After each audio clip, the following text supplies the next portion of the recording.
नंतर न्यूज प्लॅनेटमध्ये आपल्या सगळ्यांचं पुन्हा एकदा स्वागत। आता बातमी आहे जुन्नरमधून, जिथे राजकीय गणितांनी सर्वांना चकित केलेलं आहे। आगामी जिल्हा परिषद आणि पंचायत समिती निवडणुकीसाठी जुन्नर तालुक्यामध्ये एक मोठी महाआघाडी आकाराला आली आहे। अजित पवारांची राष्ट्रवादी, शरदचंद्र पवारांची राष्ट्रवादी आणि उद्धव ठाकरेंची शिवसेना आता एकत्रितपणे निवडणुकीच्या रिंगणात उतरणार आहे। या आघाडीचं सर्वात मोठं वैशिष्ट्य म्हणजे उमेदवारांची चिन्ह।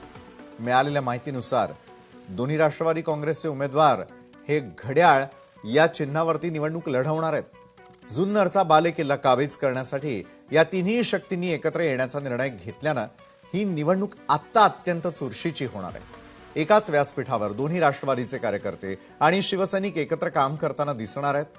शरद पवारांच्या राष्ट्रवादीचे खासदार डॉक्टर अमोल कोल्हे आणि अजित पवारांच्या राष्ट्रवादीचे माजी आमदार अतुल बेनके यांच्या या नव्या प्रयोगामुळे विरोधकांसमोर मोठं आव्हान उभं राहिलेलं आहे। या महाआघाडीमुळे जुन्नरमधील राजकीय गणित पूर्णपणे उलटी पालटी झालेली असून मतदारांचा कौल कुणाकडे जातो हे पाहणं देखील महत्त्वाचं ठरणार आहे। याबाबत खासदार अमोल कोल्हे, माजी आमदार अतुल बेनके आणि शिवसेनेचे दिलीप बामणे यांच्यासोबत एक्सक्लुझिव्ह बातचीत केलेली आहे।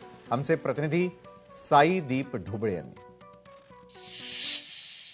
सोबत ही जे सगळा योग घडून आणणारे खासदार अमोल कोल्हे आहेत। दादा, हे कसं जुळून आणलं हे समीकरण? एकंदरीत पाहिलं तर अनेक ठिकाणी मत वेगळे येतात। ते खरं तर स्थानिक स्वराज्य संस्थांच्या निवडणुका जेव्हा पण असतात तेव्हा या निवडणुका मुख्यत्वे कार्यकर्त्यांच्या निवडणुका असतात आणि या निवडणुका कायम खूप थिन मार्जिननी लढल्या जातात आणि या थिन मार्जिननी जेव्हा निवडणुका लढल्या जातात तेव्हा समविचारी मतांची विभागणी टाळणं हे कार्यकर्त्यांच्या हिताचं असतं आणि त्यामुळे कार्यकर्त्यांचा जेव्हा जेव्हा कानोसा घेतला त्यावेळी कार्यकर्त्यांची हीच भूमिका आली की आपण दोन्ही राष्ट्रवादी एकत्र येऊन ही जर निवडणूक लढली तर ते जास्त फायदेशीर ठरेल। जुन्नर तालुक्यातल्या शिवसैनिकांनी जी भूमिका बजावली त्यानंतर आम्ही जे तालुका संपर्क प्रमुख दिलीपदादा बामणे यांच्याशी चर्चा केली, त्यांनी त्यांच्या वरिष्ठ नेत्यांशी चर्चा केली आणि त्यानुसार जुन्नर तालुक्यामध्ये दोन्ही राष्ट्रवादी काँग्रेस आणि शिवसेना उद्धव बाळासाहेब ठाकरे असं आम्ही एकत्र ही निवडणूक लढवतो।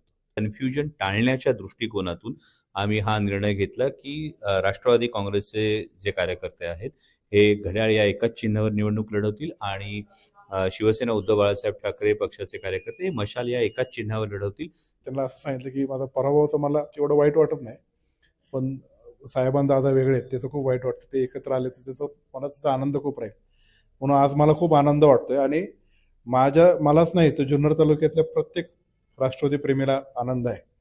त्यानंतर कोल्हे साहेब जेव्हा आले तेव्हा परत आम्ही बैठका घेतल्या आणि एक विचार मांडला गेला की आपण एकच चिन्ह लढलं तर काय होईल, त्याच्यावरून अजून आनंद झाला।